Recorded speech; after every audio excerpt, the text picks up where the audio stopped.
Hello everybody, my name is Love Patel, and today I'll be presenting my AP research project on mass hysteria. So before I dive deeper into my topic, let's talk about what exactly mass hysteria is. Mass hysteria is a phenomenon where fear and anxiety spreads rapidly through a group of people, often without a clear or rational cause. It can lead to widespread panic, irrational behavior, and sometimes real-world consequences, even if the original threat is exaggerated or doesn't even exist. What makes this topic especially relevant today is how quickly information spreads with the usage of modern-day communication technology like the internet. The internet and social media can magnify fear, and I wanted to explore how that compares to earlier pre-digital examples of mass hysteria. So, historically speaking, hysteria spread more slowly, through things like newspapers, speeches, or verbally. Today it can spread instantly, thanks to viral tweets, TikToks, or online rumors.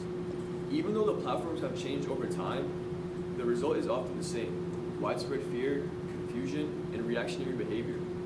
That similarity led me to wonder how exactly have the mechanisms and effects of hysteria have changed. Now, some of you might be wondering, what exactly do I mean by mechanisms and effects? So when I'm talking about the mechanisms of mass hysteria, I'm talking about how hysteria spreads and gains traction. When I mention the effects of mass hysteria, I'm referring to the aftermath of the events. With that being said, I would like to introduce you to my research question. My research question asks, how has media influenced the spread of mass hysteria in both historical and modern cases, especially in the context of evolving communication technologies? So for my research, I focused on 3 cases of mass hysteria, all 3 that are fairly popular and most of you guys should be familiar with. First is the Salem witch trials, which, because the Crucible was part of the curriculum, I figured everyone would be familiar with it. Second, which is the Red Scare, which we have learned in our history classes. And last but not least, an event that we have actually lived through, which is more recent, in 2016 when there was a killer clown scare. So the purpose of my research is to better understand how mass hysteria is actually spreading and how that process has changed over time. By comparing historical and modern examples, I hope to uncover how communication methods from word of mouth to social media shape both the speed and the scale of this panic.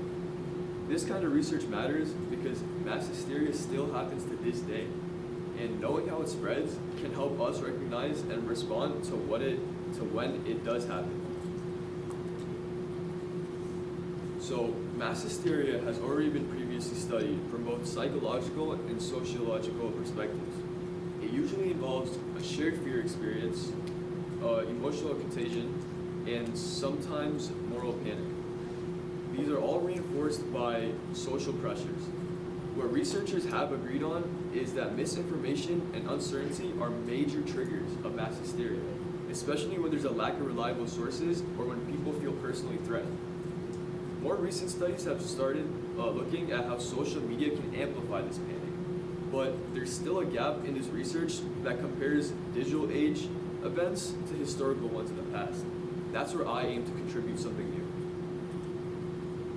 So my methodology is a qualitative case study. So what this means is I look closely at texts and media from each event to find patterns.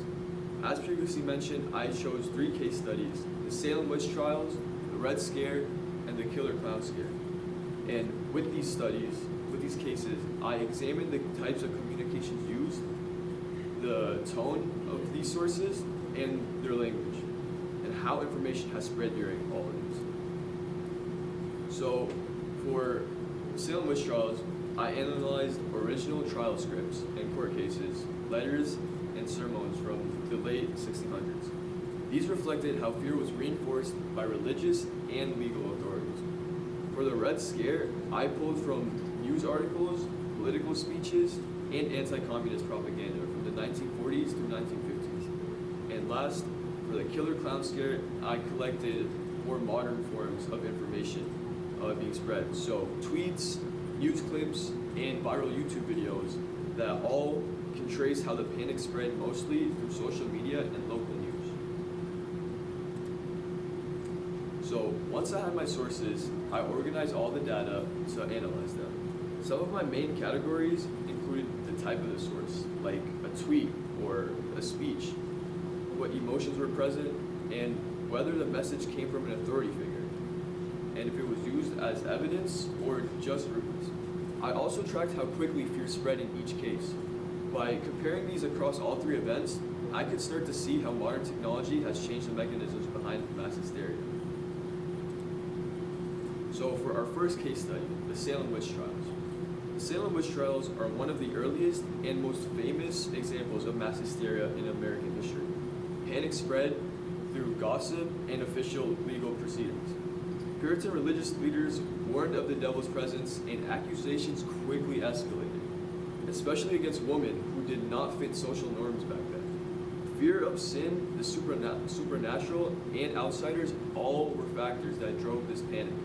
What stood out to me was how quickly the community turned to punishment and execution over these rumors. This largely occurred because of authority figures such as judges who legitimized this hysteria. Moving on to the second case study, the Red Scare. When the fear of communism in the U.S. started to rise after World War II, Senator McCarthy's speeches, newspaper articles, and anti-communist films all painted communists as the enemies within our country. The media, especially television and Hollywood, played a big role in spreading fear, especially through their influence. People were blacklisted, questioned, or fired just because they were suspected of being communist. Just like in Salem, powerful figures helped legitimize the hysteria, this time through political hearings and the FBI. I would also like to mention that the novel, The Crucible, was made during this time and was actually based off of what society was experiencing, the Red Scare. And that's why it was written about Salem witch trials, which was another example of mass hysteria in history. Now, to my third case study, the Killer Clown Scare. It began with a few clown sighting rumors, nothing too crazy, but quickly, once people started posting about it online, it became a viral sensation. Viral tweets, YouTube videos, and creepy Reddit stories made the fear spread rapidly. News stations picked it up, which even added more legitimacy to it. Some schools end up closing early or going on lockdown because of these. Though most sightings were pranks, the fear was still real amongst our society, and it showed how quickly digital rumors can feel like threats, even if there is no real issue. So, what I found interesting with this killer clown case study was, why did people join in? It's not like clowns are some different creature. They're still humans, just dressed up.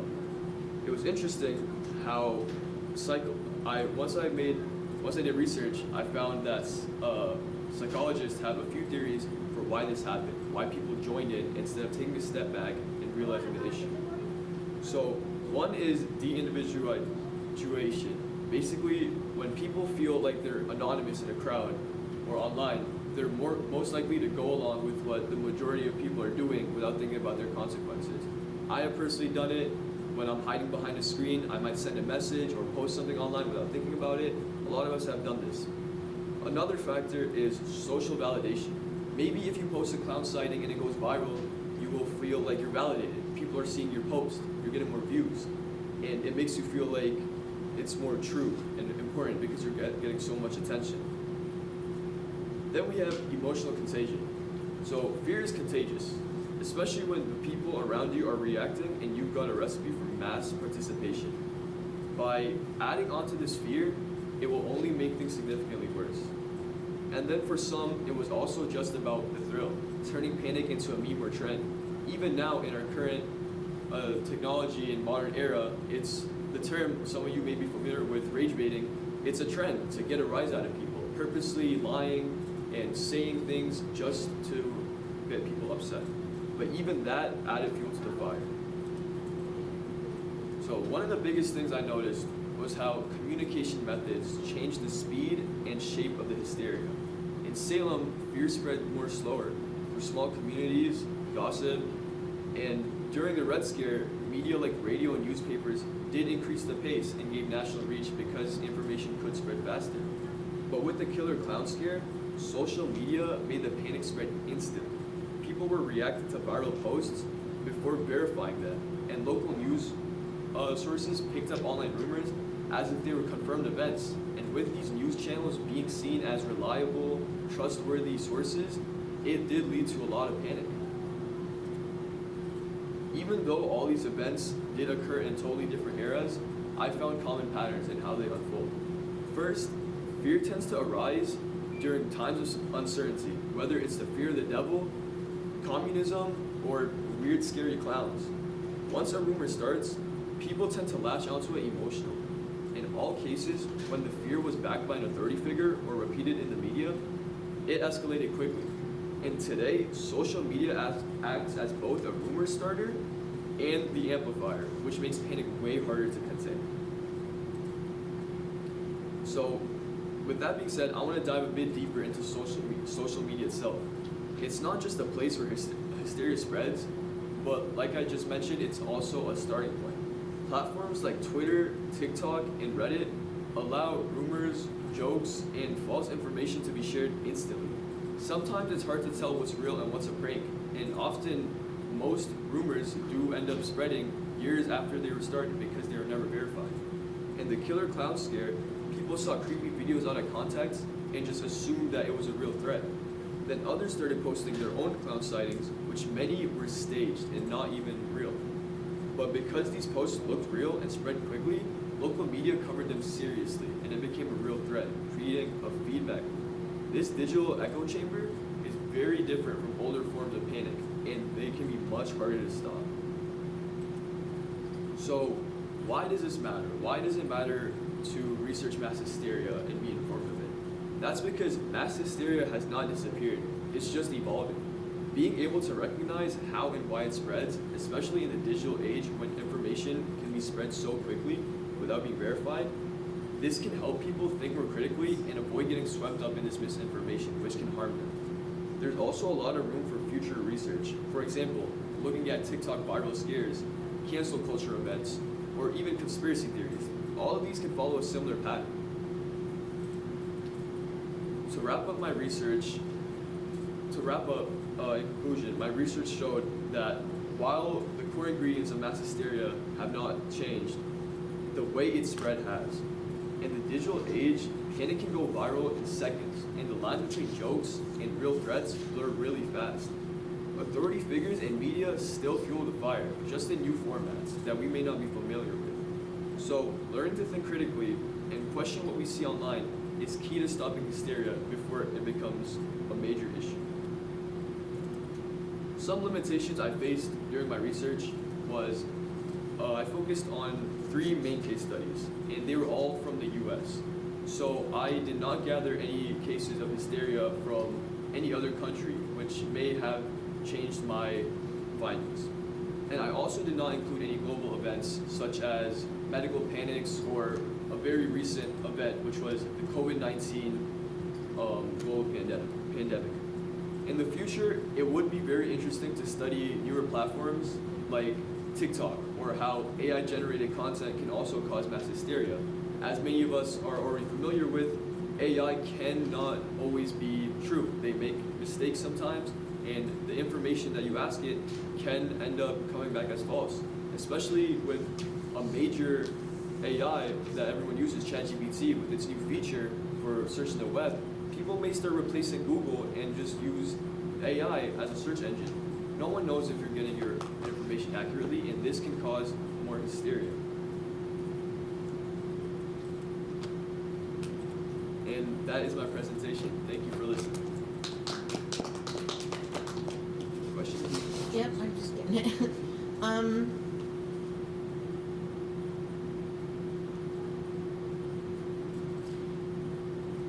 Imagine someone was performing a similar research. What database or source for evidence would you recommend they use? Why? So when going into a topic like mass hysteria, it happens through such a large time gap that going back into more historical events may be harder to find articles on and more first-hand like perspectives. So people who have actually been there, people who have actually been able to voice their own opinions. So especially when I was researching the Salem witch trials, I couldn't really find any information on the people who were actually there, just court trials and articles covering that. Sources for that, I do recommend definitely use the court trials itself, use actual information from the time itself. Even though you won't get a specific perspective on the individuals who were there, by looking at the entire debrief, seeing what information you can find, it will help you get a better perspective from the time itself that you're researching, and it'll give a more detailed understanding of what you're looking into. Thank you. Which of the various perspectives you explored was the easiest for you to incorporate into your research query? Could you repeat that? Which of the various perspectives you explored was the easiest for you to incorporate into your research query? So for me personally, the perspective on when I was looking at the killer clown scare, that personally for me was the easiest to incorporate into my slide, because I clearly remember back in elementary school when the killer clown scare was real. And I remember myself, I was even thinking, oh, what if me and my brother go out, dress him up as a killer clown, and we go viral, you know? It was a perspective that felt more personal to me because I actually had experience with it. So putting that into my slides, it felt more smoother. It felt like I could talk about it more easily because of my personal connection with that perspective. What unanticipated turn did you encounter as your research progressed? What were the reasons for this change in direction or focus? And how did you modify your method or approach? So initially, my method, I was going to try to find the key factors of how hysteria starts. So I wanted to do surveys and actual experiments, but then I quickly realized that is not exactly the most ethical thing to do. You know, in a school environment causing hysteria, which is known to have negative impact, I would not want to do that to my peers and my classmates. So I then ended up looking more deeper into it and realizing I can analyze how technology has shaped hysteria. And especially, I wanted to go into more of the psychological aspect of it, but I did not end up having enough time to get into that, and that would have added so much more information. It would have got me sidetracked. But initially, that was my idea for where I wanted to go with my research project. Any other questions from the floor? None? All right, thank you very much.